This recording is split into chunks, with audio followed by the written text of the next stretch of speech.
guys today and guys for almost 30 years have been pumping that rear shoulder up.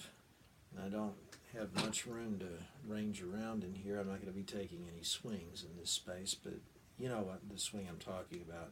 This again, this is my 35-inch bat. You have to imagine 32-inch bat, skinny handle, big flare out at the barrel, ball cocked like this, and the rear elbow is up. The hands throw down, the top hand comes off the ball, and the finish is one-handed like that.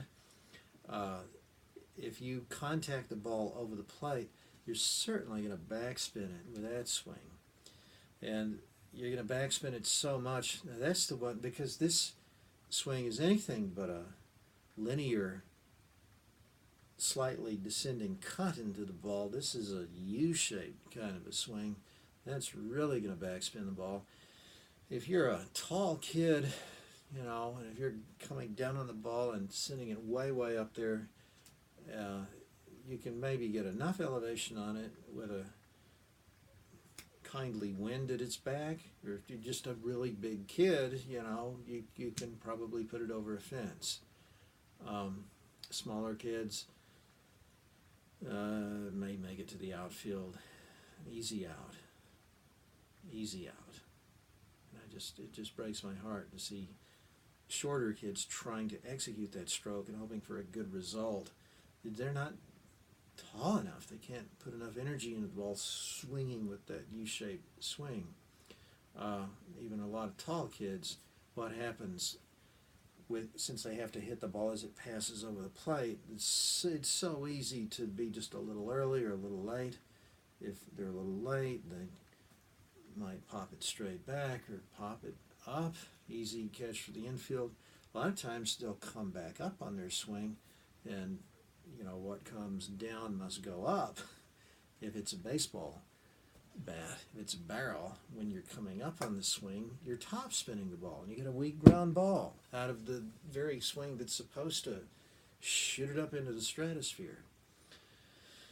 I might speculate, as I do in the book, that maybe did this have something to do with the Steroids Era, the big biceps and the big pecs and the upper body. This seems to be a swing that really rewards an upper body attack down on the ball. A different swing probably wouldn't have rewarded having these big muscles up here as much. So I kind of feel like the Steroids Era may have been a perfect storm. Of course, it was also following the age when young players grew up using the metal bat, so they had their wooden models designed short with a big barrel. See, this is all coming together, and we're leaving behind all the techniques that would make the short, broad-framed, relatively short-statured hitters stand out. That's why I'm trying to return to baseball of old. The backspin that I'm talking about and that we want to put into the ball is, just to reiterate, it's a modest backspin. You're almost hitting the ball level. You're coming on your front foot, and you're talked about spreading the hands, and you're using the bottom hand to sort of lever the bat down while the top hand drives through. Straight line right into the ball, slightly downward, hit it in the center.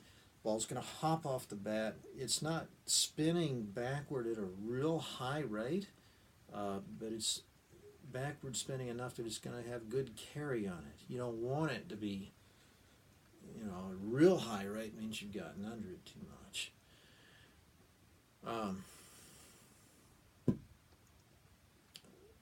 I think I've seen internet sites that do this. If you can't, sure, you can find videos and you can slow them down. You can find a slow motion video of a hitter who's actually hitting a knuckleball. He's hitting right smack into the center of the ball, and it still carries pretty well.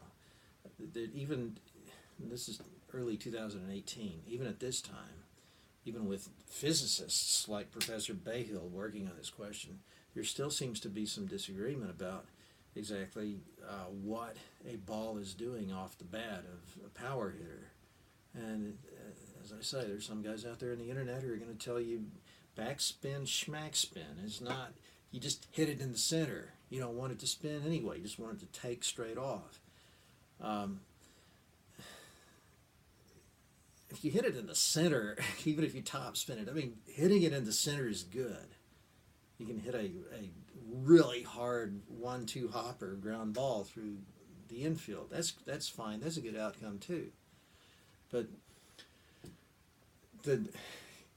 I think the idea of a sharp blow to the middle, coming slightly downward with some modest backspin, that's the nucleus, that's the central idea that we really want to focus on. If you top it a little bit, or even if you come under it maybe a little too much, the fact that you're aiming for the middle could produce some good results with a little variation in either direction. The only other thing I wanted to quickly fit in here is the notion, and Professor Bayhill, I think, talks about this from what I've seen of the excerpts. He seems to buy this idea that you still find in the talk of great baseball minds today, that the backspin swing is an uppercut swing. I don't understand that, honestly. How are you going to swing up at the ball? Maybe this begins with Ted Williams in The Science of Hitting. Ted says you should never swing down at the ball because the ball's already coming slightly down out of the pitcher's hand. If you swing down on it, there's just that one point of intersection where the two could meet. You can swing level, or even better, you can kind of swing up, and that makes the plane of the barrel's transit exactly equal to the plane of the ball's descent. That's got to be, I mean, that sounds really ingenious, like something great's going to happen. How? I mean, how do you actually, nobody actually swings in a straight line like that. The only way you can do that is to, again, come down to this kind of U, you dip a little bit, and then the bat starts to come up again. Guys who do that squish the bug thing and fall back on their back foot are usually going to top the ball.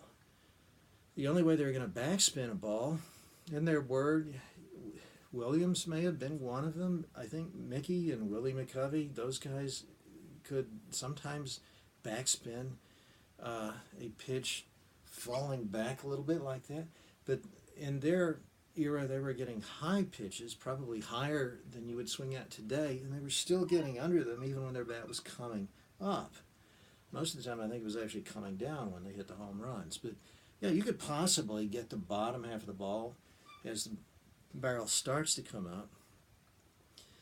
But for the most part, that's because no one actually swings, Ted, like this. You can't stay in a straight line and swing uphill 15 degrees.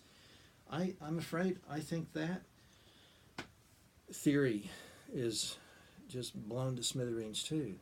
So you've heard my theory, and you've probably, if you've been following these videos, you've heard it also without explanation combined in some of these demonstrations I've been giving. So this was my attempt to try to explain further.